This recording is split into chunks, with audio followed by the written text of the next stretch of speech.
Shalom, selamat pagi Bapak Ibu Saudara. Pagi hari ini kembali lagi kita merenungkan firman Tuhan, dan sebelumnya mari kita berdoa. Bapa kami di surga, terima kasih atas penyertaan-Mu dalam hidup kami. Sampai detik ini kami sungguh merasakan kebaikan-Mu. Jikalau sampai detik ini kami masih bisa bernafas dan menghirup udara, itu semua karena anugerah Tuhan. Pagi hari ini Tuhan, kami mau mengawali hari ini dengan merenungkan firman Tuhan. Kiranya firman-Mu dapat menuntun jalan kami, menerangi jalan kami, bahkan menegur kami ya Tuhan. Sehingga tiap-tiap hari kami menjadi anak-anak-Mu, kami menjadi orang-orang Kristen yang pelaku firman-Mu.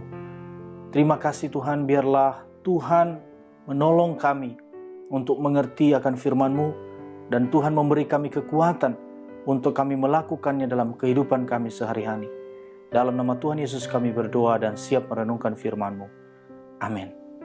Bapak Ibu Saudara yang dikasihi Tuhan, firman yang akan kita renungkan pada pagi hari ini terdapat di dalam Mazmur pasal 53. Kebobrokan manusia. Untuk pemimpin biduan menurut lagu Mahalat, nyanyian pengajaran Daud. Orang bebal berkata dalam hatinya, tidak ada Allah.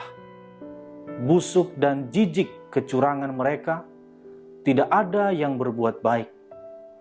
Allah memandang ke bawah dari sorga kepada anak-anak manusia untuk melihat apakah ada yang berakal budi dan yang mencari Allah.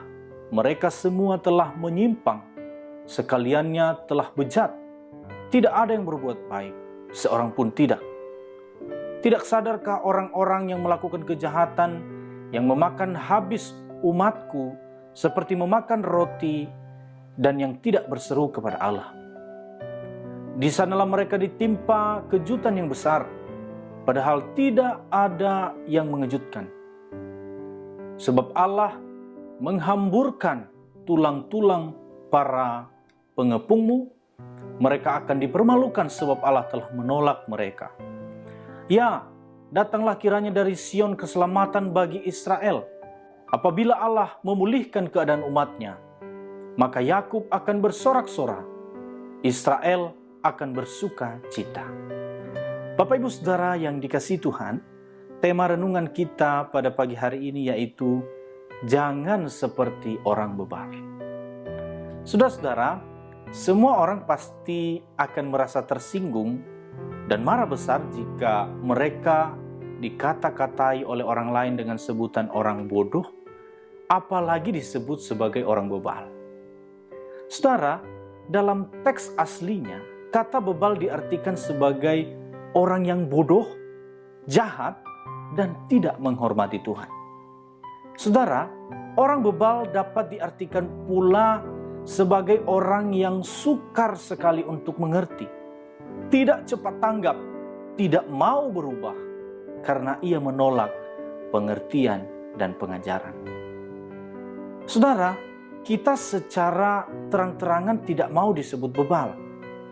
Namun dalam praktik, kehidupan kita sehari-hari, sadar atau tidak, kita seringkali berlaku seperti orang bebal. Penulis Amsal secara gamblang menggambarkan keberadaan orang-orang bebal sebagai orang yang emosinya sangat labil. Emosinya tidak bisa dikendalikan sehingga amarahnya mudah sekali meledak-ledak. Orang yang hanya ingin didengar oleh orang lain karena merasa diri paling benar. Orang yang suka sekali mencela, menghina, menghakimi, mencemooh orang lain. Orang yang selalu berbantah-bantahan, artinya suka sekali mencari keributan hanya karena ingin menunjukkan kehebatan atau kemampuannya. Orang yang suka sekali memfitnah atau mencari-cari kesalahan orang lain. Hal ini juga dituliskan di dalam Amsal 18 ayat 1-8. Saudara-saudara yang dikasihi Tuhan, jelas sekali menunjukkan bahwa orang bebal adalah orang yang tidak takut akan Tuhan, tidak menganggap bahwa Tuhan itu ada. Beruntungkah orang yang berlaku demikian?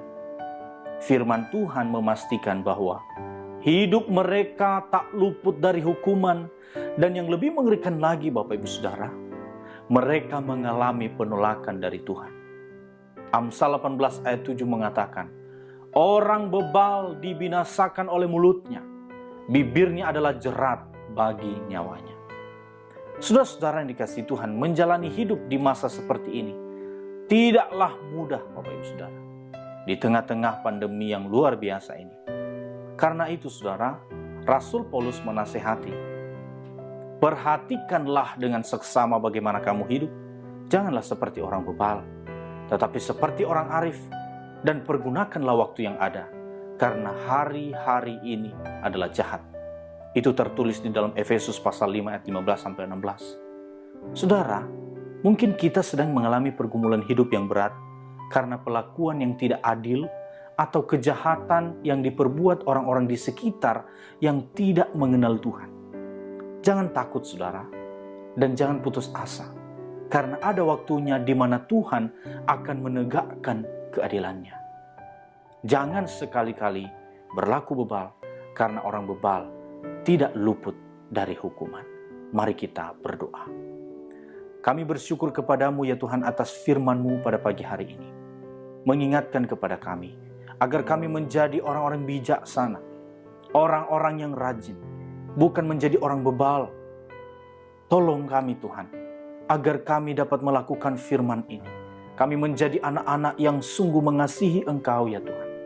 Kami menjadi orang-orang Kristen yang berbuah, yang bisa menunjukkan buah-buah kekristenan, teladan yang Tuhan berikan bagi kami.